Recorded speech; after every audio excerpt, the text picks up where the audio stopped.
My name is Miranda Curtis, and on behalf of the Institute for Government, I'd like to welcome you all to this evening's event. This is the 6th event in our series on women leaders, and our topic tonight is Crossing the Line, how women leaders succeed both inside and outside government.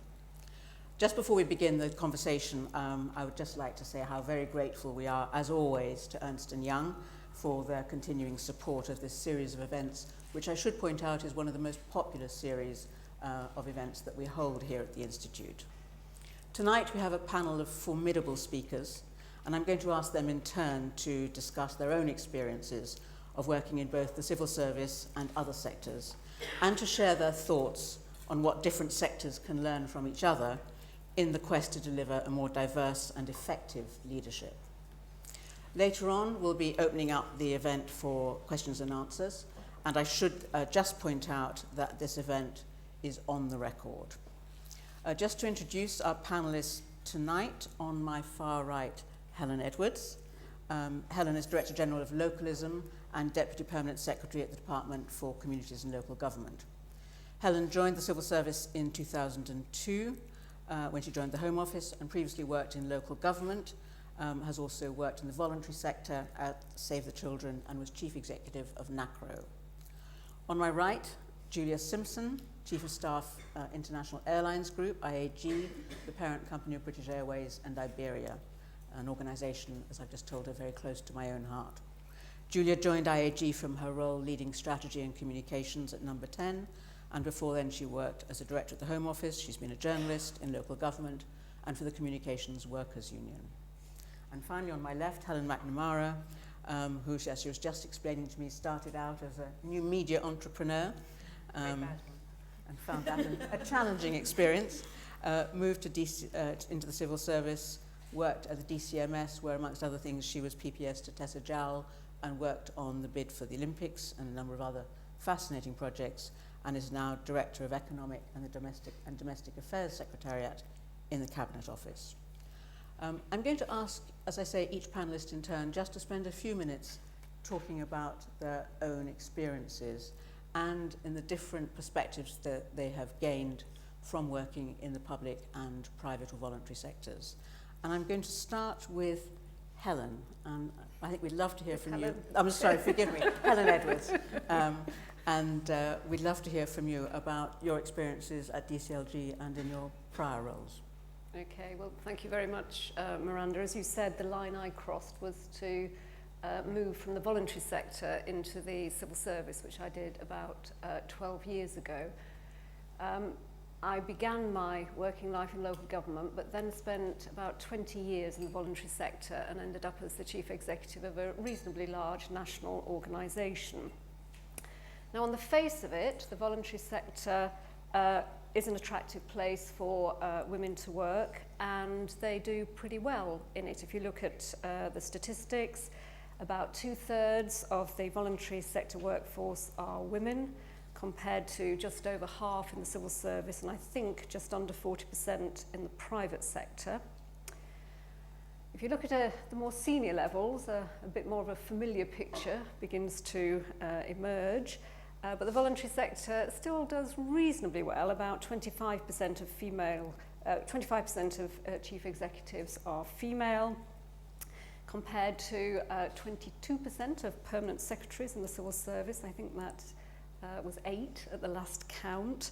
My private sector colleagues might tell me I'm wrong here, but I think the figure I had was 4 women CEOs of FTSE 100 companies. So on the face of it, the voluntary sector looks as if it might be doing pretty well, and I would love to say it's cracked the problem of giving women opportunities. But if you look more closely at the figures, they're still not terribly encouraging, because when you look at the large charities, they're still mostly led by men, and 92% of the biggest charities are chaired by men.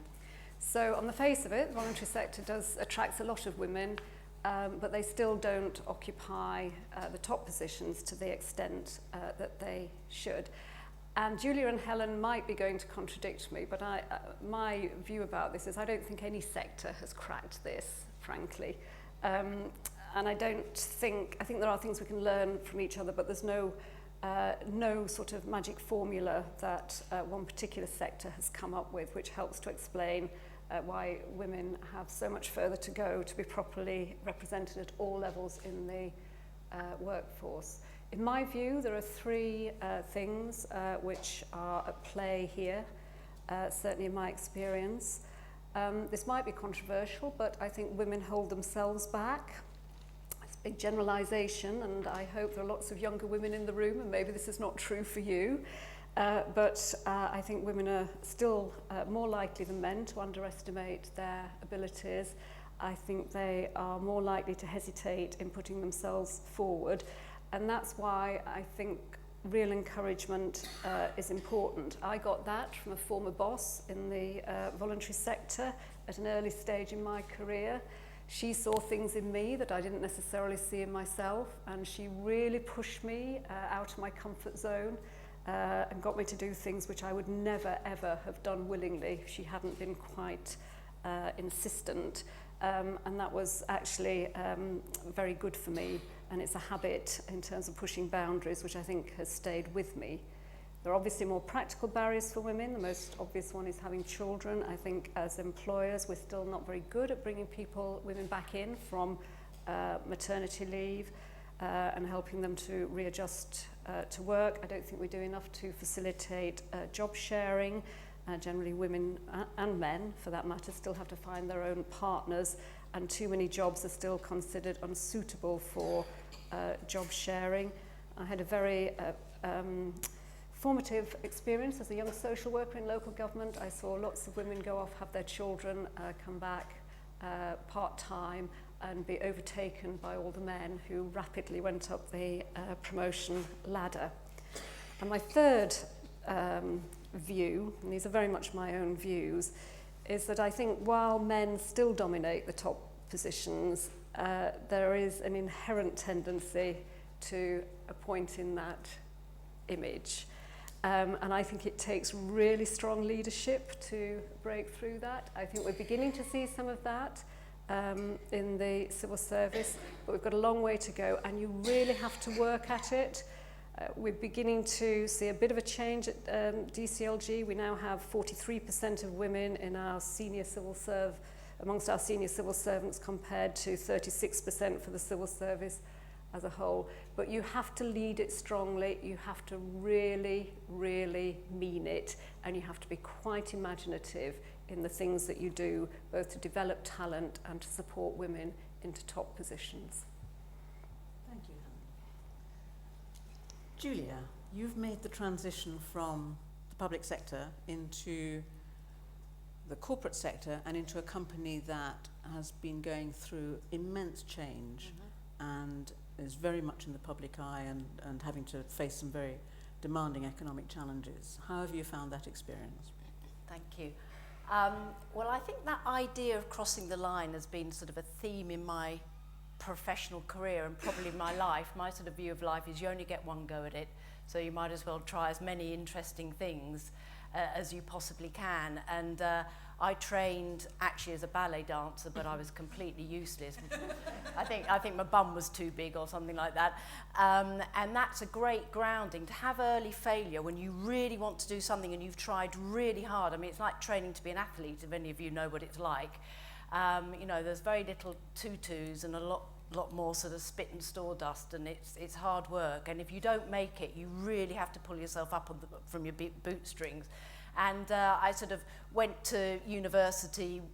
In those days, you could go to university with not very good A-levels, which it's much more competitive now, and studied Spanish. And then I worked in Spain as a journalist. I then ran a small business, very unsuccessfully. And then I came back to the UK, couldn't get a job in journalism because of a massive crisis. It's when the whole digital age was happening. And I went to work for trade unions doing communications, and that was really interesting because, you know, some of my most important mentors, if you like, were communists, and they had a totally different way of looking at the universe. And although I never shared it, I found it very interesting to have very different voices and a different way of looking at things. I then went to work in local government, which I think is probably my least the area I least liked. I think local government's a tough gig, really, really tough. And then I was at the Department for Education and Employment, as it was then, and the Home Office, Downing Street, and then I moved into the private sector. The reason I'm saying that is it kind of makes me look fickle, but actually what I do believe, and you know, if you're ever hiring anyone and you go down their CV and every year they've moved, you think, you know, but actually, because I'm quite old, actually, I've actually spent quite a large chunk, with the exception of perhaps a local government, some no less than 5 to 8 years. And I would say, you know, 5, 6, 7 years is a good amount of time for you to really be able to give something to an industry and get something back. So one thing I would say is, one thing about crossing the line, what about all those things, whether it's a trade union. I mean, if you read Alan, I used to work with Alan Johnson, who went on to become Home Secretary and Secretary of State for Health, and I used to work with him when he was leader of the trade union. And if you read his books, it all boils down to trust and integrity. The whole thing boils down to trust and integrity. It's not really about, you know, I do want to talk about diversity, but you know, I watched, who are my 2 women at the minute who I'm a big fan of, and I'm a fan of many women, but probably Christine Lagarde, IMF, and Sarah Sands, editor of the Evening Standard. Why do I like those 2 women?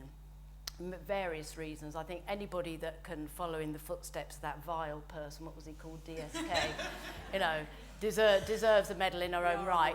Yeah, I am on the record, yes. Yes. I don't think there's much you could say about him on the record and get taken to court, because I think he managed to do it all. But Christine Lagarde's fantastic, and she was giving, I was at a conference the other day, and she gave a video sort of speech, and she said, trust is absolutely integral to everything you do. And I was on the panel as well, and I was saying that you build trust in peacetime, and you build your reputation in crisis based on that trust. And, you know, it's sort of an easy thing to say. But she also said, trust in relationships goes back to your home life. And I thought it was brave of her to say that, because very, very senior women don't often like to get all sort of soft around the edges. But she said, you know, if you're going to be a successful woman or successful anywhere, you have to have good, strong, trusting relationships at home and with your family and friends. And it sounds obvious, but for women in particular, you can sometimes get into relationships that are very undermining. And I would say my first tip to any woman is make sure you're surrounded by people who support you and love you. And I was very lucky over many years to have a fabulous husband, who's sadly dead now. But, you know, fabulous, fabulous husband. And it did often feel like we were in a partnership, me with his career and family and everything. So I do think that's critical. Sarah Sands, I'm so proud of her, because she took the issue. I used to be a school governor, and we used to be very worried about many issues, as you are, on the front line in the voluntary sector. And it was years ago, and we were quite worried about female genital mutilation before it even was known as FGM. Sarah Sands became editor of the Evening Standard, and she put it on the front cover of her newspaper before anyone was talking about it. Now, that subject matter does not sell newspapers, but that's when I think women can make a difference. And every time you pick up, she's kept that bloody campaign going, even if she has to interview an uncle of an aunt of a da-da-da, doesn't matter, it's in there nearly every day. She's got something in it. And that's why I think women make a real difference, because if her campaign can prevent one woman child being violated, and it's tricky stuff, because this is women, as you know, these are the elder sisters and the aunts that do this as part of their culture. Very, very tricky stuff. And so, you know, I've got my sort of heroes, and there are many others, but I would definitely say trust. Crossing the line into the corporate centre, to the corporate world. Again, we have in the aviation sector, very exciting, lots of crises, whether it's opening Terminal 5 or not opening it, whether there's a volcano and my boss decides to fly a 747 up when the airspace is closed, whether it's price fixing, whether it's battles with Virgin, you know, big strikes, lots of strikes. So if you're going to get through those sort of issues, and I would say you always have to have, you know, working in any role, you have to deal with the immediate and the tactical, and you have to deal with it well, because that can bring down a company, as we know, or a department or a minister. But you have to be able to juggle where is my strategy, where's my vision and where I'm going. One of the things, if I were to say big differences between the two, is if you ask the corporate world, you know, what are you trying to do in British Airways, you will normally get quite a clear answer. If you ask, I asked someone today in a Quango that will remain nameless, actually a Quango that we work with, and it's actually really rather a wonderful Quango. But I asked the head of this Quango, and I said, you know, what is your vision at the minute? And he said to me, well, you know, we're going through a major transformation, and we're restructuring, and I just thought, no, what, you know, hello, boring. Yeah, you know, we all got to restructure the whole time. That shouldn't be your vision. So that's one thing I would say about the civil service. It can sometimes get a little bit I mean, not people around me accepted, I mean, dealing with amazing stuff happening in the real world, but sometimes it can get a little bit internally focused. Whereas if you're in a corporate, you are looking, you know, at the bottom line, your customers are judging you every day, and, you know, BA hopefully tries to do a good job, but, you know, we do lose those bags sometimes, and the planes don't get there on time sometimes. But so you're looking at your customers, and you're, you know, we're desperate to return a dividend one day to our long, what's the word, suffering, that's the word, I knew you'd know it, long-suffering shareholders who haven't had a dividend in many years. So it's kind of it's a bit sharper, I would say. That was the only thing. I think I should probably stop there, shouldn't I? But are our boardrooms full of wonderful diversity with people from lots of different ethnic groups, lots of different sexualities, lots of different classes? No. You know, with loads of women? No. I think British boardrooms are still, and our boardrooms tried really, really hard. We've gone from 1 to 3 women, and, you know, actually we are trying hard, and we will have more, I am sure. But actually, my company, we own Iberia as well. And actually, a lot of southern European countries have a lot of women in the political, as you probably know, in the political world, lots of women, and lots of women in businesses. And some of that is actually the small business nature, where you have small businesses which are family-run businesses, and women have run them, and then but I really don't think, I think the UK has gone backwards in recent years, which is a great shame. Anyway, it's enough from me. Well, that's going to provide some food for discussion, I think. The other Helen MacNamara. Yeah, I don't mind being the other Helen. Your journey has been in the opposite direction. You've gone from being a media entrepreneur into the heart of government. Absolutely. Into the Cabinet Office. What's that like, and how have you found that, the range of experiences that you've enormous fun is the short answer. But I'm not going to speak for a long time, because I suspect, like me, looking around the room, you're itching to get into the discussion, which I think is going to be the fun bit for all of us. Very potted biography for me. As Miranda said, I was a very ineffective new media entrepreneur during the dot-com boom. Ineffective because I think you learn many things about yourself from failing.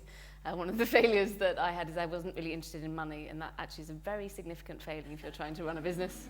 I was interested in doing interesting things and having a nice time and working with people, and none of those things necessarily in and of themselves make you some money. So a very short version, I did that. That was around about the time that the dot-com industry was getting a bit boring. I was getting a bit restless and trying to work out what I wanted to do. And coincidentally, the civil service had decided in one of those periodic moments that it wanted to widen out its employment and to offer jobs to people in the private sector. So at that point, I was one of the shiny people from the private sector that went to work in DCMS. I worked for Tessa Jowell for a long time on the Olympic bid. And then mainly spent my career in DCMS working on communications and media policy. I was made a director in 2010, and I had responsibility for the communications and regulatory framework, including the government's response to Littlejohn, which is another story that I will never be able to tell in a forum like this. And I, alongside doing that, I had responsibility for reducing the size of the department by 50% and taking half of the admin cost out.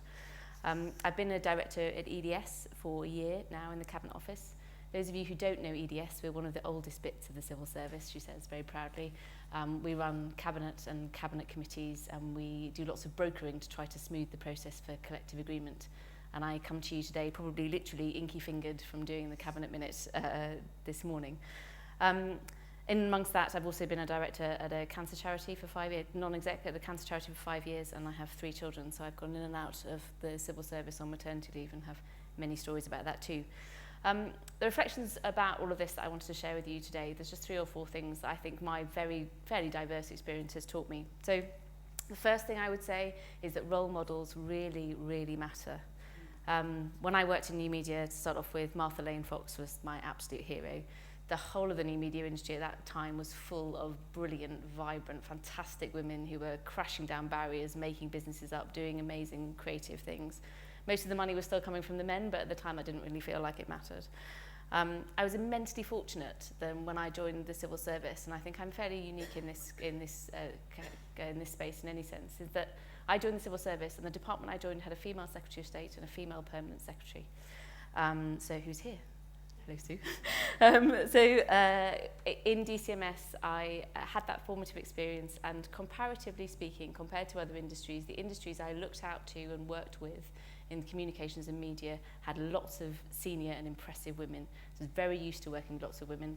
When we did our restructuring of the department in DCMS, the permanent secretary then made a deliberate decision to try to increase the diversity of the senior civil service, and we went from having kind of 30-35% women in the senior civil service to creating a senior civil service that was over 50%. So my experience of working in DCMS and working in new media and working with the media industries was actually quite special. I see and know that now, in that my formative career experience has been working in a world where women were very powerful and able to take big decisions and run things. It was interestingly only when I kind of came to the Cabinet Office and started working on Leveson and saw that actually, when I looked around the table at all of the newspaper editors, with the honourable exception of Sarah Sands, and I was in more rooms where the people who are really in charge make decisions, that I realised that actually there weren't that many women around. I am absolutely, and I should make it I'm no advocate for positive discrimination. I think merit is the most powerful thing, and talent is exactly the place to locate this discussion. But we underestimate at our peril the importance of, especially during those formative years of your career, of what you as women can look up and see in terms of leadership role models. The other thing I would say is I think it's very important that we don't underestimate that small change can make quite a big difference. So I'm really strongly supportive of the efforts to increase women on boards. I think that will make a big difference. I think you can drive change through doing that quite quickly. Like many of you, I expect, I have this conversation about women in leadership sometimes at home, sometimes with my friends, and one of my friends, I've got to be quite careful how I phrase this because I don't want to out her, but she's a very successful lawyer and is a partner in a very big law firm. And one of the things that changed her law firm's attitude to women partners was actually that when they saw that their clients were increasingly female, and that the strength of having the mismatch across that table, that the clients were women and all of the partners were men, and it was that suddenly started to change the dynamic within that organisation. So by making sure there's more women on boards, I'd love it if it was all executives, but actually non-execs is great too. Making sure that we really celebrate and show that those women in key roles, I think, makes a big difference. And I think government has a big job to play there. We're quite often in government sitting on the other side of the table from businesses, and actually the more that we have strong female leaders, the more that we can drive that change and change that culture too. The third thing I would say is I think we need to make a lot out of the disruptive power of change. So I've talked a bit about the new media industry, and I think one of the reasons why there were so many women is because there weren't really any rules and you could just do what you like. And that gave you great creative space to not be bound by, I'm in a hierarchy that exists already and everything. There was no hierarchy to look at when you were in 1998 and wondering how the internet was going to work. I've spent most of the last 16 years of my career, apart from on the Olympic bid, working with industries, working through the profound changes that digitalization and the internet has brought to those industries. And I kind of hesitate a bit about telling this story, and if I ever had any friends in the music industry, I probably won't after saying this, but one of the things that has happened to those kind of industries in the early 2000s is that they were very, very slow to adapt to change. And I think one of the reasons for that is because they were completely undiverse. And actually in their leadership, both in terms of gender, but also in terms of the social background that people came from who were running those businesses, is they'd lost their entrepreneurial spirit. They were not full of people who were the very best people that they could be as part of those industries. And I think that made them slow. And I think there's a lesson for there somewhere in the civil service. I mean, those of you who work in the civil service know that we've gone through quite a period of disruptive change in the last few years. I imagine we will go through more disruptive change. I think for me that's an opportunity for us to think, what can we use, a bit like my former boss did, use the disruptive change of having to reduce the size of the department to massively change the dynamic in terms of women in the organisation. How can we use this disruptive change to make the civil service a more diverse organisation? I think the last thing I was going to say is that, while I have you, is why I think this matters, because I think that's part of what we have to all keep coming back to. So there's lots of arguments you can make about why there should be more women leaders, whether it's that it's fairer or it's better in the public sector because that's more representative of the population. And I think that it's really important that we don't make those arguments, that we make the argument about talent. I'm very sure that the work that we're doing under the Talent Action Plan will try to help us to get there. It's small steps, and I recognise, as Helen says, there's a long way to go. But actually, that unless we think that the very best this country can offer is people from a fairly narrow social background, predominantly men, and quite a lot of white people, then we need to do something to make the civil service a bit more representative of the country that we serve. I'm kind of positively enthusiastic about the notion of opening up the civil service more to external recruitment and to making sure that we're going out there and finding the very best talent that we can. And we have to do something quite, I would say, she says, speaking entirely personally, it's important to do something quite big and disruptive to make that sort of change, because I'm slightly impatient about finding out it's going to take 100 years for the pay gap. I haven't got 100 years, I don't know if you have, to wait until the pay gap's normalised. The pace of change sometimes can feel frustratingly slow, and I think sometimes from where we sit in the civil service, you can do through small but big things, make decisions that will actually drive change a lot faster, and we should probably work out what those things are. Well, that's given us a lot to think about and to debate. I'm going to ask each of the panellists a couple of questions, and then we'll open it up for broader discussion. Helen Edwards, you talked about the percentage of very senior women and compared it to the corporate sector. Do you think that the civil service is doing enough to really build the pipeline of diverse talent? I don't just necessarily mean women. I think the civil service is doing more now than it has in the past. I mean, I joined 12 years ago, as I said, as a director. I do remember fairly early on in my career in the civil service going to do a presentation to a group of permanent secretaries, and I was the only woman in the room, and there was only one person in there who wasn't white. I mean, it was striking when you went in, because I'd come from the voluntary sector, which was much more, and still is probably much more diverse. But I think I pick up Helen's point. I mean, I think we are doing much more now to identify talent and to support women. I mentor several women in the civil service, and I think other senior women do as well. So I think hopefully we have recognised the problem and are taking fairly, concrete actions to address it. I'm just trying to think what the disruptive element is that Helen mentioned that we could bring into that to accelerate it. But I think the notion of a pipeline of talent is one that we do recognise now and are encouraging people to break through. I think that's really important, given the corporate sector has been fairly slow to respond to that. There's been a lot of focus on non-exec directors, and the key challenges in every organisation that I'm certainly involved in is how we actually build the executive pipeline across the board.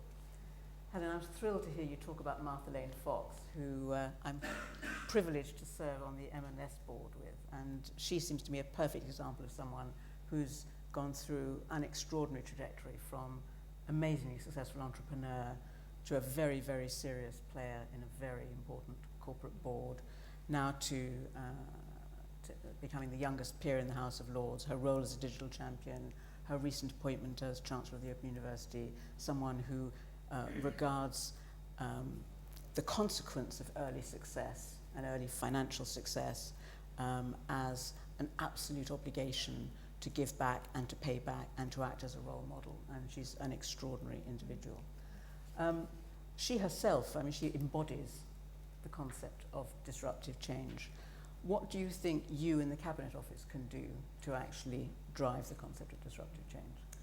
I think we quite like to think we're quite good at disruptive change, probably too good from department's perspective sometimes. I think asking the right question. So I think sometimes we spend so much time, and this is, characteristic of the Cabinet Office, but I think of civil service and also just life in general at the moment, that you can spend so much time just focused on the thing in front of you and actually thinking through, so on this particular issue, why is it that our version of what a very effective civil, if you ask people very quickly, what's a very effective civil servant, the descriptive words they will give you are illuminating in themselves. and that we still have kind of, so I think sometimes I think we don't often step back enough and ask the bigger question and set ourselves really challenging targets. I think one of the things that I find really difficult about adjusting to the civil service culture is I actually really like to fail, and I spent a whole interview backing out of having said that once. I started my interview saying I'm very comfortable with failure, and then had to spend the rest of my interview saying what I meant was, I learned from it, and I don't kind of deliberately set out to make mistakes. But we it's the culture we work in. We don't take risks. We don't make mistakes, we don't admit failure. So I don't think sometimes we've been quick enough in the past when diversity programs haven't been working to say, actually, this isn't working, let's do something different, or why don't we just try lots of different things and see which one of those things worked and not really care what it was, and just be a bit more radical and a bit braver about the steps that we're prepared to take. I mean, the other thing I would say on the kind of once you've done that, you have to make sure that you bring new people into an organisation, you need to change your organisation too. It's quite a challenge to civil service still and a fairly alien culture. And I do think that if we do not want to have this lost generation, and I know this is an issue in the business, when I talk to people in the private sector too, is if you do want to make sure that you've got that pipeline, you have to do something about bending your business around during those childcare years. You just have to. And actually, I think the civil service is, broadly speaking, pretty good at that. And if I look, I'm encouraged by the flexible working patterns, the jobs that I see young women going into and in and out on maternity leave. It's actually, there's a lot that others could learn from the way we do some of these things. Great. You've actually given me the perfect lead into the much broader question that I want to raise with Julia, and partly based on my own experience. I was lucky enough to spend most of my executive career working for an extremely entrepreneurial and nimble American corporation, setting up and overseeing joint ventures around the world, in Europe, in Asia, and most particularly in Japan. And I was fascinated by the challenge of meshing, on the face of it, almost completely incompatible corporate cultures to actually make something happen. The most obvious example being the US governance perspective on boards of directors representing the interests of shareholders versus the Japanese presumption that the role of the board of directors is primarily to represent the interests of customers and employees. Organizations with very different timescales, very different perspectives, and very different strategic focuses. Julia, in your experience at IAG, the point I wanted to make about that is that blending different cultures and achieving diversity of perspective, be it at the individual level of gender or in terms of cultural or organizational difference of perspective, ain't easy. It's hard work, it can be very frustrating, but if you get it right, and if you build the right relationships of trust and integrity, can be phenomenally productive and phenomenally successful. And I wonder if you could speak to that issue in the context of your experience at IAG. Yeah, it is interesting because we merged two companies, which is British Airways and Iberia. We kept the brands, and the sort of the markets are different, but at the top of the shop we did bring two cultures together. And I would actually argue the Spanish and British culture is probably more similar than the English and American culture. I always say Americans and English, we speak the same language, but it kind of stops there. It's always when you crack a joke and no one laughs, it's, what have I said, So I think that but there were some difficulties, and one was that kind of British sort of politeness and hypocrisy. So, I would have Spanish people go into a meeting and they'd be presenting to some British people, and the British people say, yeah, no, that's very interesting, and they'd come out and they'd see me and say, they said it's very interesting. I went, no, that means it's rubbish. And, what do you mean it's rubbish? And I said, no, if they said very interesting, that means they're not interested. But why do you? So, that, and you had that. We actually almost had. We didn't produce a handbook, but we almost had a mental handbook of translating what each other means in these situations, and that's within Europe. It's not as difficult as you were saying. Now our board is very international now. We have sort of people from Latin America, from all over America, everywhere. A Frenchman, that's very challenging. Any Frenchmen in the audience? But I think it's interesting because with the kind of global digital disruption is actually becoming a great democratizer, if that's the word, of all these different cultures. You know, we are, you know, if you look at what Halo's done with black taxis, and in fact Halo's doing it all around the world except in France where they ban them. If you look at, you know, is it Airbnb? You know, if you go to somewhere like Spain where the culture is built on tourism, where, you know, to get a 1 star or a 2 spoon or a 3 knife and fork, you know, it's complex regulators' involvement. Suddenly Airbnb and every little old lady who's got a farmhouse in Mallorca is renting out a bedroom. And it's these digital disruptions, but I think that they are actually bringing us more together culturally as well, because this next generation, that's, you know, my kids now, they never make a phone call. They've got a phone, but they don't use it as a phone, do they? They don't talk on it. They do WhatsApp or whatever it is. So it's a whole new world out there. Well, that's what you guys do, all young. No, Julia, I do actually. You do as well, yeah, exactly, yeah. But I bet you'll still use your phone as to make a phone call. Yes, yeah, I do, mine wouldn't be seen dead talking on a telephone. So stirring words, the world of disruption creates opportunities for diverse views to be represented. Yeah. Now's the moment when we'd like to hear diverse views from you, the audience. If you'd like to ask a question, please put your hand up. Please wait for the microphone. Tell us who you are and what organisation you represent. We'll probably group 2 or 3 questions together, and we're certainly not forgetting the people in the breakout room from whom we'd also love to hear. Who would like to open up the questions? We have a lady here. So I'm Anise Redding. I work in the Cabinet Office. So I've got a question for all 3 of you. Helen Edwards, you were talking about how pushing boundaries was something that you were kind of recommending as a tip, which is something that I've heard quite a lot. I think it's certainly in Sheryl Sandberg's book. But I guess the question I'd have is kind of, what does it mean? Because it can mean a lot of things, and I suspect it should mean different things for different people and in different contexts as well. But I'd be really interested from your experience what you would recommend as kind of the one main tip for pushing boundaries based on what you have seen. Okay. And this lady here? Just in the next row. Hi, I'm Jenna Goldberg from London Communications Agency. Interesting that the word disruptions come up a lot. I would sort of argue that in sort of 2008 we had a huge disruption in the kind of form of the credit crunch and the recession that followed, and lots of the sort of rhetoric around that, especially in the context of kind of women's leadership, was that actually that was a sort of male-caused global event, caused by kind of boards with no diversity and white men taking too many risks and kind of not thinking about the consequences. Have we missed the opportunity there then to kind of, build on that and actually chuck some of the men out the boardroom and put the women in? Or actually is the conversation we're having now, 6 years on, a direct result of it and it's just a bit slow? I'm interested in the kind of views on that. Okay, I think those are 2 nicely related questions. Helen Edwards, perhaps you'd like to share your comments both on what you define as pushing boundaries and whether you think that it's now too late for the next generation to be disruptive. On pushing boundaries, I suppose the point I was making was it took someone to encourage me to begin to do that. I mean, the boss I was thinking about, she was the chief exec of a national voluntary organisation. She's a very charismatic leader, and she believed the sky was the limit. That was what she did. One of the things that really made a big impression on me, I don't know do any of you remember a TV show that used to be on Friday nights called Richard Littlejohn, Live and Uncut?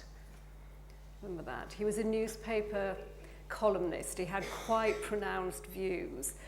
And he rang my organisation and said, we want someone to come on tonight to talk about juvenile delinquents. It was just when a group of young offenders had been taken to Centre Parks. Probably this was a rather misguided thing to do, and they'd gone around burgling all the chalets. And he wanted someone to go on and do that. And my advice to the boss was, I don't think we should do it. We're on a hiding to nothing. And she said, no, of course we must do it. And I said, well, okay, if you're sure. And she said, and you should do it. And I said, no, you don't understand. And it was a Friday evening as well where we'd managed to get a babysitter and my husband was due to take me out for dinner, which was the other thing. And I thought, I just cannot do this. And I got there, and of course, as always in these things, there was a kind of a little old lady who'd been sort of mugged quite horribly, and so. But in fact, under extreme pressure, I found that I could handle it, and I did do it. It wasn't awful. And afterwards, I discovered how many of my neighbours actually watched that programme, because they all said, "Oh, we saw you on that." And it sort of taught me something about myself in terms of not limiting myself. But I would never have done that if she hadn't really pushed me. There's another person who's pushed me in the past, the person that you referred to, Sue Street, who's was Perm Sec. Because Sue encouraged me to join the civil service when I wasn't sure whether it was the right move for me, whether I'd be able to flourish there, and she encouraged me to do that. So I suppose the point I was making was not necessarily about being the person who learns to push boundaries, but it's actually quite useful to have someone who you rely on and whose judgment you trust, who will encourage you to go further than you think. And once you've done it once, actually you discover you can do it more times. So that's the learning from me. So whenever I was thinking, oh, actually I don't really want to do that. Do I really want to stand up in front of all those people and, and it was Julia's point, you only live once. So it sort of encouraged me to have a kind of go for it mentality. And I've tried to keep that. Helen, sorry, MacNamara, on you go. What's your view? Is it too late for disruption? God, no. Or does crisis actually create the opportunity to be disruptive? I think crisis creates the opportunity to be disruptive. There's plenty of crises to go around. Mm-hmm. And also I think change takes a long time. So there's a balance, isn't there? I think, I would much rather we could change everything much faster, undoubtedly. But what you're really talking about is changing the cultural attitude of individual people. And when you think about how long how long it takes us to form our attitudes, and how long it takes us to form the way that we think and see the world, and then how long it takes us to for that to be challenged, it will take time. I mean, I know that the model on the financial crisis is, you looked at Iceland where the women did literally take over. I'm not sure I kind of agree with your diagnosis, and I don't think that necessarily the answer to this is for there not to be men in charge of things.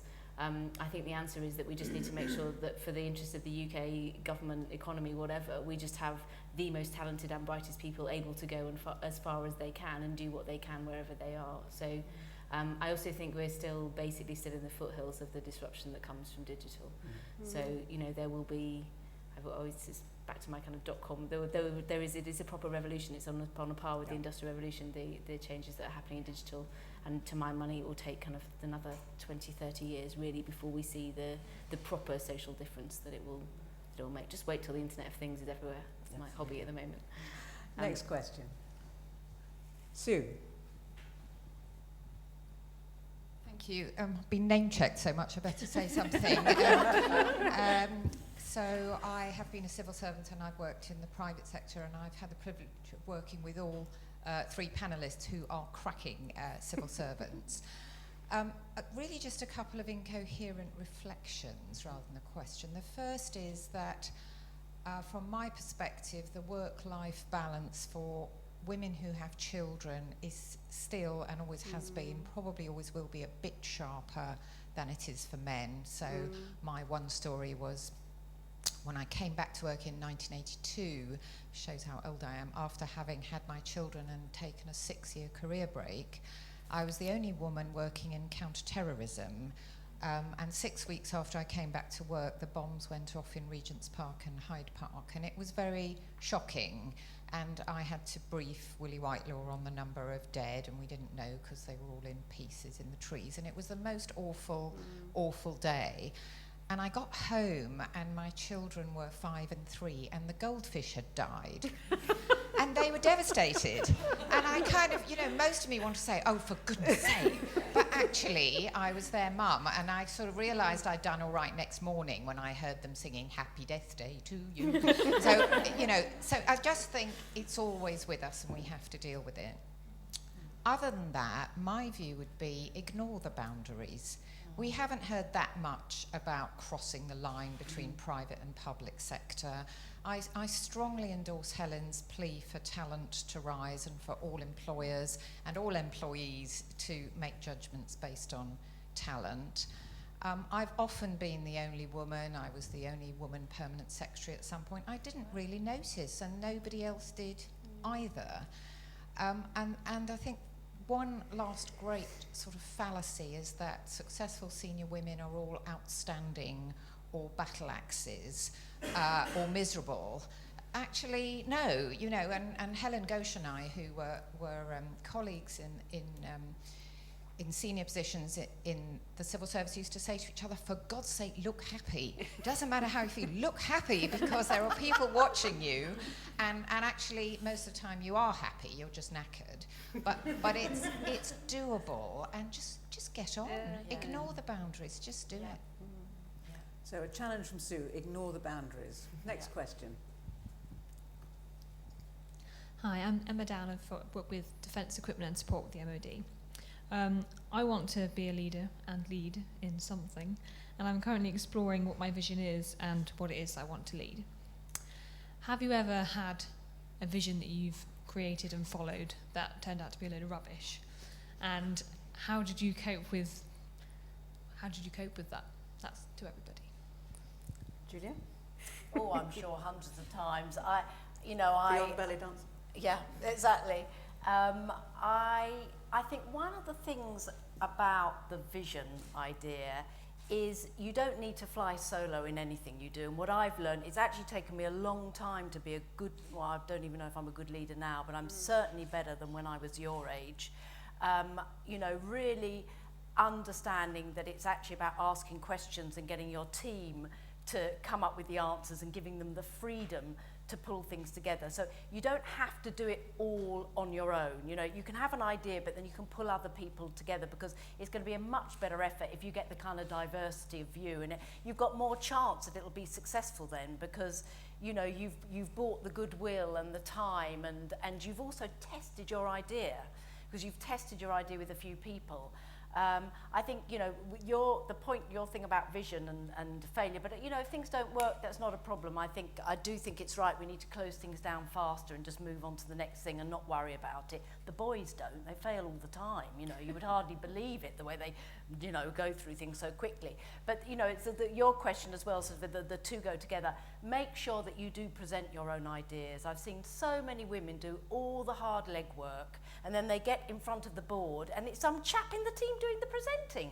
And I say, how did that happen? Why aren't you there? You do need to not be shy. And it's Helen's point. Sometimes you really don't want to do it. I mean, to go on with, Richard, what's his name? I mean, that really is scary. And it doesn't have to be that scary, but I think really pushing yourself out of your comfort zone. If it was your idea, you go and you present it. And one thing I was going to ask, who has ever in the room asked for a pay rise? That's not bad. That is quite good. But yeah, and it's you'll be surprised how many sort of women sit there and think, Charlie up the road's got half the workload and earned 3 times more than me, and it's that whole thing about just saying it is like it is, because what I found about men is they're very, and I know there are men in the audience, and I love you, but I think men are very transactional when they say things to each other. I want. Very simple. I want, and the other one goes, okay then, or no. And there's no emotion to it. It's not a big drama. And sometimes I've kind of, stomach-wrenching decisions about whether I can ask for a pay rise or a promotion. And I've just done it. And most of the time, I'll say 8 out of 10 times, they go, all right then. It's like being Neds. I'm not a Ned. I'm on the board of Iberia and BA, but I wanted to become a non-executive director. It's actually really tough, because they want people often who've been chief executives or chief financial officers, so it's a bit of a, You know, it's a problem because if you haven't been one of those, then you can't get to be a Ned. But, you know, one of the people who's coaching me at the minute, she said, go around, meet some chairmen, take them out for lunch, say, I want to be a Ned, how can you help me? Can you help me? I mean, do a bit more research, that you know that they're on a couple of boards, but don't sort of, you know, shimmy around the subject, because they won't hear it, because they're very straight up and down. So go for it, and don't feel going for it is aggression. It's not at all. It's just saying it like it is, and that would have been, I would have saved a lot of time. I spent so much time Can I just add one thing to that? Yeah. Because I think there's another dimension to that which is really important, which is the second you begin to think you're hitting a roadblock, you reverse, you move sideways, and you go in a different direction. Yeah. My own experience was point. when I started out my working career, I was on a one-off BBC graduate traineeship, which was a complete washout, but I had a good time.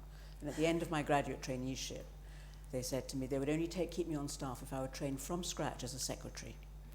And I knew there were 90 days to the next typing course, and I thought, the hell with that, I am never going to learn to type, because I knew that would be the kiss of death. So I reversed, found myself another job, and then 4 months later I was crisscrossing the Atlantic on my own for the first time, representing the BBC and a commercial contract. So the real challenge, I think, for a lot of women is don't stay in a position for one moment where you feel you're going to be blocked, or where you feel you're going to be defined in a way that might affect the next step that you want to take. Always reverse and move on. That's essential. Next question. Two here. I'm sorry.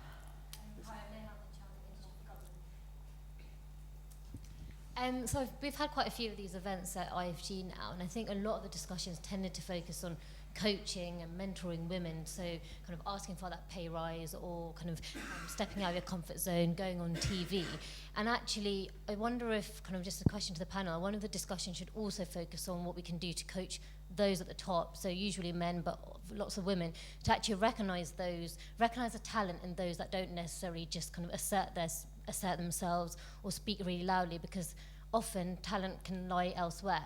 And actually, I just wonder if we're always just focusing on mentoring and coaching women, but with no emphasis on what should be done to coach and mentor those at the top, usually men, but sometimes women as well. Interesting. Nadine. Nadine Smith at the Institute for Government as well. I just wondered whether those that have worked in government feel that government is still looking at the women issue as a problem about women, rather than a workforce issue, because the reason why women keep talking about the barriers of a bit of childcare is because the men are not necessarily seeing themselves as people who can also take care of children, who also go in and bang the door down until they get flexible working life balance, part-time jobs, etc., etc. And until many men want to, as parents as well, so until I saw the diversity strategy for government that was published. I don't know if anyone else in this room read it, but I just didn't see that the government was treating this as anything other than a woman issue to get women up to the top. We are a workforce. It involves men and women. Some have children, some don't. But until we see the whole picture of how each and every one of us can support each other, then we're never going to get an equal workforce. It's still going to be women having to ask for flexible working. And I know what you said about we're really good in the civil service, we're giving women I've heard people with mixed experiences of that. I've heard women being told that they can't get to the top if they want part-time, they're not doing job shares at director level, etc. I've heard mixed responses, but I still think if we could just see it as a whole an issue for everybody, then maybe it would stop being the conversation that keeps stopping conversations about women getting to the top. Because I'm a mother, and I'm sort of get a bit fed up of constantly hearing other women saying that childcare is a barrier. It's true, but it shouldn't be, and it won't be until men start to take that responsibility, and I believe they want to. Absolutely, go for it. I agree with most things that you've just said, actually, both of you. So I think your thought, first of all, to take the first question, I think your thought about what do we need to do to make it easier for men who probably have never worked for a woman, have never had a woman peer. I mean, this is just descriptive, there's no judgment. How do we help them to understand that you may need to put more effort into actually asking somebody? And actually, if they don't come from a very big, loud Irish family, they're not going to be able to get a word in edgeways in a meeting. So how do you, and I think there may well be more we can do. I mean, I think the thing I would say is that although I do have to watch myself, because I do find it slightly difficult sometimes to hear a lot of people who are very the same saying how much they care about diversity, and you can instinctively kind of think, well, that's great, but can we do something? I think there is an enormous amount of goodwill right at the top of the civil service. I think if you see the stuff that Jeremy Hayward has said about this recently, or you look at the, I was pleased to see that the diversity strategy is actually called the Talent Action Plan. It's a tiny bit of civil service drafting, but actually that matters to me, and I think that's part of shifting the debate to be about talent and not to be about diversity. And I agree with you that I'm not in any way holding up the civil service as saying it's perfect in terms of flexible working. I can tell you some horror stories about things that I know have happened. But having said that, we are a lot better than many other organisations. There are pockets of brilliant practice. Actually, the people I have working for me who need to go home and do the nursery run are the men. That I think the more that you see, I think the thing that it does change the culture. There is a generation of men coming through the civil service who work part-time, work flexibly. It might not be as visible. They might not make a huge fuss about it, but actually I really observe that change, and that's very different. So my eldest son is nearly 8, and I think when I went on maternity leave, there wasn't a single man I knew who was working flexibly, and I could, there are lots and lots of men taking advantage of that now. So you're right, it's a talent issue. You're right, we need to think about this in the whole workforce. Every time I see childcare written down as an issue for women, I take it back out of an issue for women and put it into an issue for the labour market, because it's a labour market issue. But, we are a long way from being perfect yet. Helen, do you want to add anything? I think it's changing too. When we talk about flexible working, in my department, I think as many men take advantage of it as women. I think there is a generation of men now who do see it as their responsibility in terms of childcare and the rest, and want it, as you say. It's not, my partner was always the one who took care of our 3 boys, because I came straight back to work after each of them, but he was unusual at the time. He's not as unusual now. So I think all these things, actually, they're not for women, they are for a better workforce, and men want those things too. So I think maybe we don't always get the language right around it, but I think you are right in that. And as I say, I see a lot of change. Just on your point, in terms of should we be doing some mentoring with the people at the top? Actually, when I was at the Ministry of Justice, we had a reverse mentoring scheme. The most junior staff were paired with most senior staff, and they told us what life was like in the organisation from their perspective. It was very salutary. I was paired with someone, and I think we could do more of that kind of thing. More questions? This lady here, and this lady there. Thank you. My name is Satvinder Kaur Stubbs, and I suppose I've worked across the public, private and the voluntary sectors. And I suppose this is a genuine question. I really wonder whether the issue is about talent or whether it's about access and privilege. And the reason why I say that is because I was very fortunate. I went to Oxford, and I was plucked from an inner city comprehensive to go to Oxford. And actually, I was quite surprised at some of the people who were there, and you become very, very clear that people who are there aren't necessarily the brightest. It isn't just an issue of merit. There are actually all sorts of other things going on. And I wonder whether, or not whether, but how, in that sort of context where you know that the boardrooms, the offices, a lot of the institutions are actually crammed full of people who are actually probably got there more by privilege and access rather than talent, how you recalibrate that sort of leadership environment. And the question at the back here? Hi, my name's Deon Johnson. I coach leader women in their 40s and 50s. And I'm really interested in what you say about talent, the focus on talent rather than gender. And if talent is the access point, then does it really make any difference whether it's male talent or female talent? And I'd like to know, what is feminine leadership and what does it bring that's different? Okay, and we had one more question here as well. Hi, I'm Tolani. I work at the Cabinet Office also. With regards to the flexible working conversation, I wonder if perhaps some of the issues with flexible working is oftentimes the jobs aren't well constructed for those patterns, and you get a full-time job being squeezed into a 3 or 4 day a week, or you get something stretched out, and a lot of the times other people in the team who work the normal 9 to 5 hours end up picking up the slack, and that, I think that sometimes does cause resentment generally in the environment. And I wonder how we can encourage better job construction so that responsibilities are split up in a sensible way. Thank you. Would someone like to pick up the question on the question of privileged access? Yeah, I mean, I think you're right. I think the boardrooms are full of people from a privileged background, and I think going back to an earlier question about the bankers, I mean, one of the reasons that all went wrong is they were all of a herd of a type, and there wasn't any diversity, and so there were no natural checks and balances. And I think that's one of the big reasons diversity, I call it class still, but is actually absolutely critical, because I don't think it would have occurred if there hadn't been that sort of elite group, mostly men but not exclusively, that were behaving in that kind of that herd way. So I think diversity in that sense that isn't privilege is good for business. I also think if you get to more senior and middle management levels, you've got a duty to help on that. So where I work now, we get a lot of apprenticeships, and I try and get apprentices from, schools that you wouldn't normally get apprentices, and they're not just doing, they do have to do the normal jobs, but it's a really highly structured scheme. And I've got a couple that are now, junior managers, and they've done really well.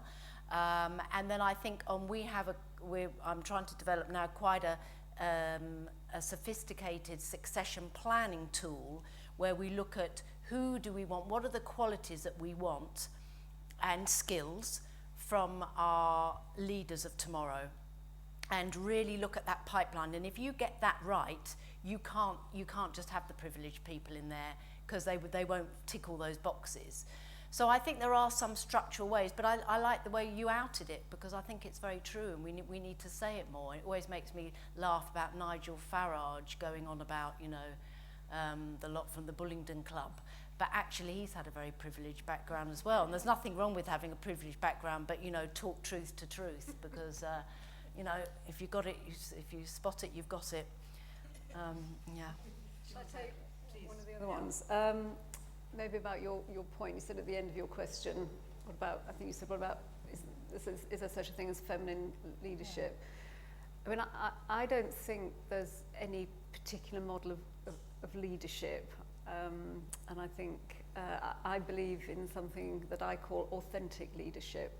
I think you bring yourself as a person into the role, and I think the leaders that I've always respected are those who are genuine, who believe what they're doing, who really want to inspire and enthuse other people. I don't really go for kind of swashbuckling style of leadership, and I've always hated what I've kind of to myself called macho styles of leadership. But I think those are I hope that they're dying out. That, as I say, I think leadership, we all bring something to it that's different, and there are some core elements, but I think the style of doing it can vary enormously according to the person, but it's got to be real. And just if I can very quickly, on your flexible working point, I think you're absolutely right. I mean, we got to a position in the department where so many people had chosen to work from home on Friday or not work on Fridays, that when we had orals and topicals on a Monday, there was no one there to do the work. And of course that really annoyed the people who were there on Fridays. So I think you have to plan these things, and I think it works best where you've got a team of people who say, right, 2 or 3 of us are interested in working flexibly. Now how can we make it work for us but also for the team as well, and take on board the design point, I think, that you're talking about. Well, just to remain on the access point, because I think that's a very good one. I think that, and why I'm talking about talent rather than gender. I mean, I do think gender matters, but I think that where you have to start from is, if the answer is that the leadership is 70% white men from a certain social background, you've kind of got the question wrong, I think. So it's actually, how do you you want to have the very best people working in, I'm a big fan of, big believer in the public sector. I think the country deserves from us as a civil service to have the very best of people doing the best we can, because that's part of our job in serving the country. And if actually what we are only led by and only managed by and only made up by a very narrow group of people, that cannot equal, unless you believe those people have the preserve on talent. They may well have the preserve on privilege, but I don't think they have the preserve on talent. Unless you believe that they have the preserve on talent, then we've got that wrong. So actually, I don't think that it's right to appoint people to jobs or promote people or to have people doing a job for any other reason that they're the best person to do it. But you know, if we are repeatedly having that as a principle, but yet the answer that's still coming out is exactly the same as it always was, and it all looks exactly the same, then we're not making the right judgments about how we're really measuring what is good, and whether we're really recognising that there are diverse leadership styles, and there may be more male and more female ways to behave. And you know, you can spend hours talking about whether there is female leadership or not, but I think that it's fundamentally that talent is the right answer, and we can't be getting that right if the answer is only people from a very, very, very narrow background. Thank you. A couple more questions, and I think we've all earned a drink. This gentleman here. Hi, my name is Darren Kaplan. I don't work in government. I lead a trade association for airports. I know Julia from the IAG connection. From a leadership perspective, employing people, one of the most important things that I have is I'm task driven. How can my team, how can I achieve that task? And I think that is how transactional business works. And I think the most important thing anyone, woman or man, can do is say to their boss, this is the task, this is how you need to achieve it, here's a solution. And every transaction is a negotiation. It's never a win-lose. It should never be, I'm going to win this discussion and you're going to lose this discussion. The discussion should be, how can we both win out of this? And the person who comes to me, man or woman, who says, this is how I can make this job better, achieve that task, that's how I think people get ahead. So part of mentoring your leader is to say, look, don't focus on personal foibles of mine or my background. You've got a problem, you've got tasks that need to be delivered, I can help you deliver it, and this is how we do it. And I think come to your point, Miranda, if you have that roadblock, it is all about the leader. Either that leader has to go, or you have to say, well, I want to work for someone who is task-driven, who's not going to be old boy network and trade on privilege. But it is up to individuals, whether it's a man or a woman, to say, I'm task-driven, I will help deliver that objective. And that's how your organisation improves. And as an employer, I'm only interested in people who can help you deliver the task. I don't care about the other stuff. Okay, thank you. A couple more questions. Lady here.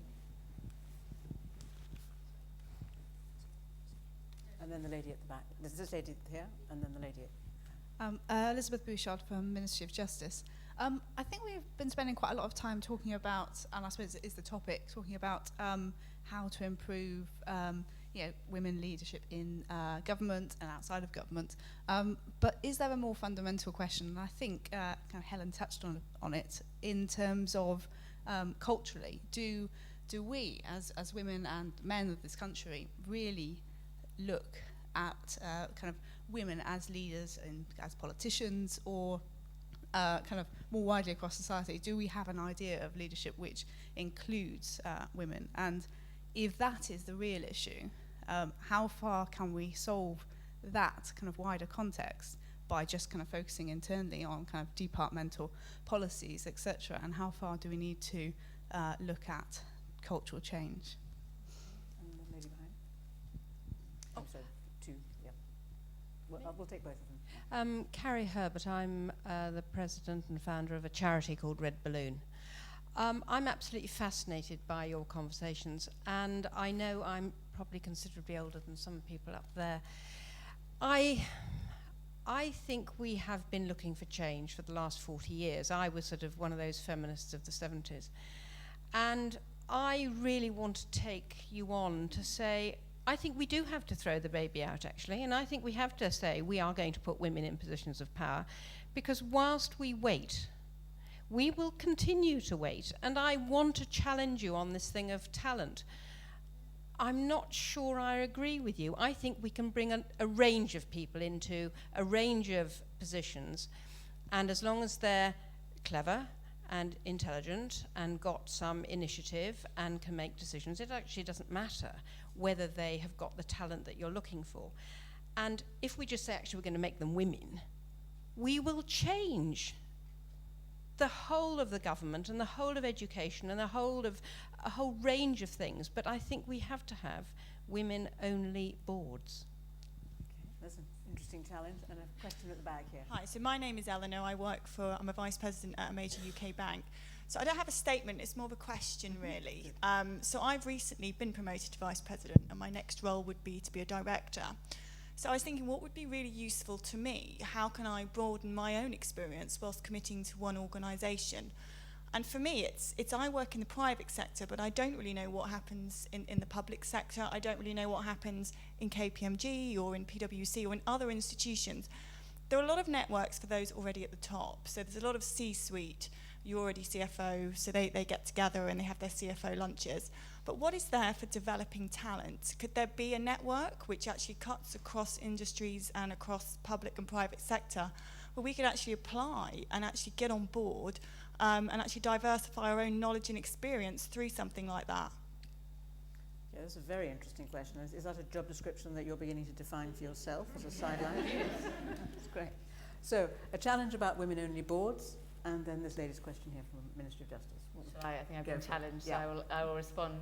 I think actually my answer is going to be somewhere in the middle of both of you. So, yes, it's going to take a long time to make cultural change. Yes, my mum was a feminist in the 70s, and I have real sympathy for change only happens. It's where I started from. Change only happens, and cultures only change when you've got pioneering people and you've got role models. My experience is that if you over-promote or you misguidedly put somebody in a job because they're a woman, and actually they fail because they're not the best person, and because it's hard to be the person who's the pioneer, that you set everybody back a long way. And I think that you can, by doing really big and creative things, so by not just inserting women into jobs, but by saying things a bit like we did at DCMS, where we said, okay, we're not going to promote people into jobs. We're not going to advertise these jobs, because our experience of actually saying, do you want to be the director of sport or do you want to be the director of media, was that women looking at those jobs on the 80-20 principle, would look at it and they'd say, well, I can't do that, because even though I think I can probably do a better job of being a director than those people I sit in rooms with, I don't know enough and I haven't done enough and I haven't done 10 years experience. So we turned it on its head, and we advertised every job generically. So it was generically, do you think, a bit like you're talking about, Julia, do you think you have the skills and capabilities? And if you get that description of the skills and capabilities right, and you make it properly gender balanced, so you don't use any language that just speaks to men, you don't use any language that just speaks to women, but by doing that kind of big and bold thing, we were able to both get the people there on merit, but also utterly shift the ratio so we have more women than men. And I know that's a small organisation and it was one example, but I think it's by being big and bold about doing those sorts of things and changing the framework and changing the way you approach kind of big bits of recruitment like that, that's when you will start to get more women feeling more comfortable in applying for jobs and thinking they can do things. And then once they're there, they're not going to be having that monkey on their shoulder telling them that they're only there because they're a woman. They'll know they're there because they're the best. And actually there's nothing as motivating and as powerful as that, and that's the thing that's going to change. Any support on the platform for women-only boards?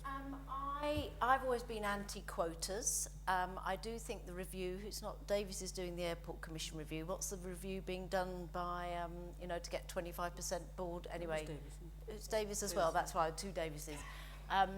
I actually think that Davies is creating pressure for UK boards to get at least 25% and then get up to 50%. So I think it's a quota through the back door.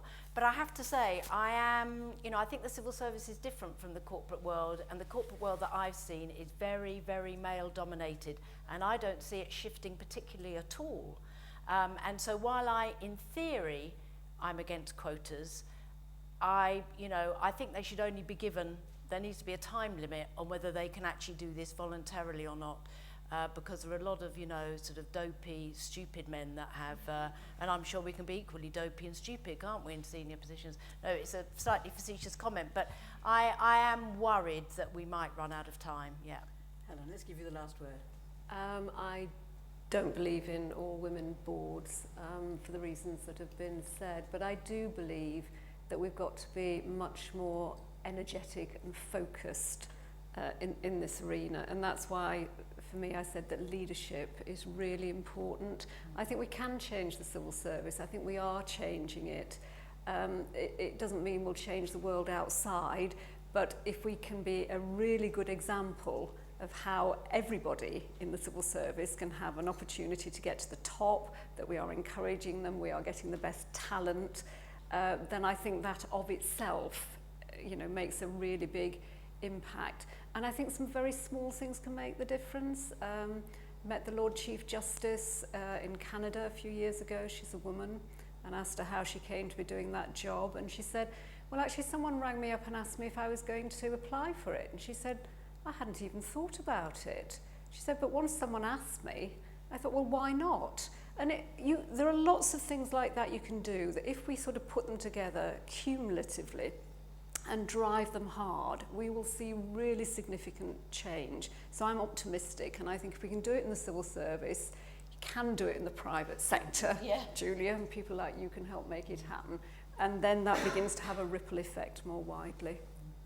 Some inspiring comments on which to finish our debate tonight. Seize the opportunities, be disruptive, go out and get it, I think is the message on the platform. May I ask you please to put your hands together to thank our panellists for their inspiring